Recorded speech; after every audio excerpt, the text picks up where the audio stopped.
Welcome to my channel. This is another quiz time, and in this section, we will be looking at some structured questions that are related to the uterus. Using this image by the side, this is where we have the uterus here, colored in black. So write down with me as we look at some questions that are related to this region. And this will help us prepare for questions related to this region in any examination.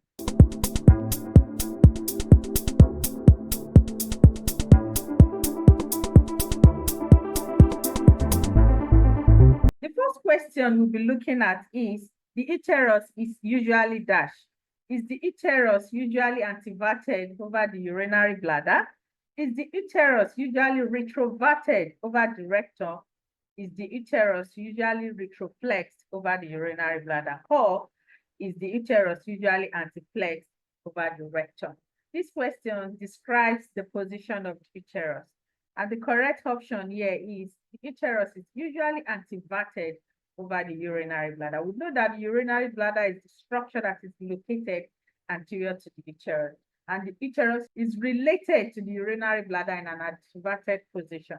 Hence, this is the correct option. The second question here reads that dash provides lateral support for the uterus. So what structure is seen to help hold the uterus laterally or support it laterally? And the first option here reads that the pubocervical ligament provides lateral support for the uterus. Is it the uterosacral ligament? Is it the round ligament? Or is it the transverse cervical or cardinal ligament? The correct option here out of all these options listed is the transverse cervical ligament, which can also be referred to as the cardinal ligament. This ligament is seen to connect the uterus to the lateral pelvic wall. We've tried to highlight this in our previous lecture on the uterus. If you've not checked out that lecture, please kindly go and do so. The third question reads that the uterus, is it that the uterus is entirely covered by peritoneum? Is it that the uterus expands at its cervical region during pregnancy? Or is it that the uterus shed its endometrium during menstruation? Or is it that the uterus creates the site for fertilization? Out of all these options, the correct answer here is the uterus shed its endometrium during menstruation. All other options here are incorrect about the uterus. The uterus is not entirely covered by peritoneum, and the cervical region of the uterus also is not seen to expand during pregnancy. It is not also seen to provide the site for fertilization. Where fertilization occurs is in the ampullar region of the uterine tube. We also try to describe this also in our lecture on uterine tube. So the correct answer here as it relates to the uterus is that the uterus sheds its endometrium during menstruation. It is the shedding of the functional layer of the endometrial lining of the uterus that leads to the release of the bloody discharge that is referred to as menstruation. Hence, this is the correct option. Go to the fourth question, and this reads that the uterine artery is a branch of the dash. So what artery gives rise to the uterine artery? This is what this question represents. Is it the external iliac artery? Is it the posterior trunk of the internal iliac artery? Is it the femoral artery? Or is it the anterior trunk of the internal iliac artery? Out of all these options, the correct option here is the anterior trunk of the internal iliac artery. Go to the fifth question, and this reads that the layer of the uterus shed during menstruation is dash. So what specific layer of the uterus is shed during the process of menstruation? Is it the stratum functionalis? Is it the stratum basalis? Is it the perimetrium? Or is it the myometrium? Out of all these options, the layer of the uterus that is shed during menstruation is the stratum functionalis. The stratum functionalis is the sublayer of the endometrial lining. The sixth question reads that dash thickens the lining of the uterus after ovulation. So after ovulation, what hormone is seen to help thicken the lining of the uterus? Is it the follicle stimulating hormone? Is it the progesterone? Is it estrogen? Or is it the luteinizing hormone? Out of all these hormones, the hormone that is responsible for thickening the lining or the endometrium lining of the uterus is the progesterone. After the process of ovulation, the next event that should occur is fertilization. And after fertilization, we should expect implantation. So for implantation to occur within the endometrial wall, the endometrial lining needs to be thickened, and the hormone that is responsible for this thickening action is the progesterone. So the progesterone here is the correct option. So the seventh question reads that dash is formed behind the uterus.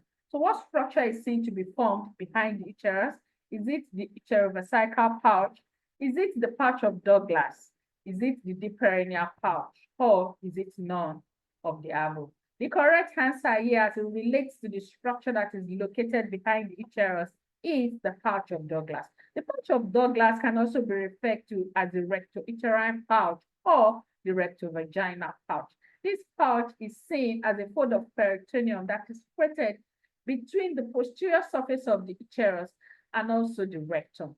So this is the structure that is seen to be formed posterior behind the uterus. Hence, this is the correct option. For the eighth question, this reads that concerning the regions of the uterus, the isthmus lies at the level of the external host. The corpus is the superior upper region of the uterus.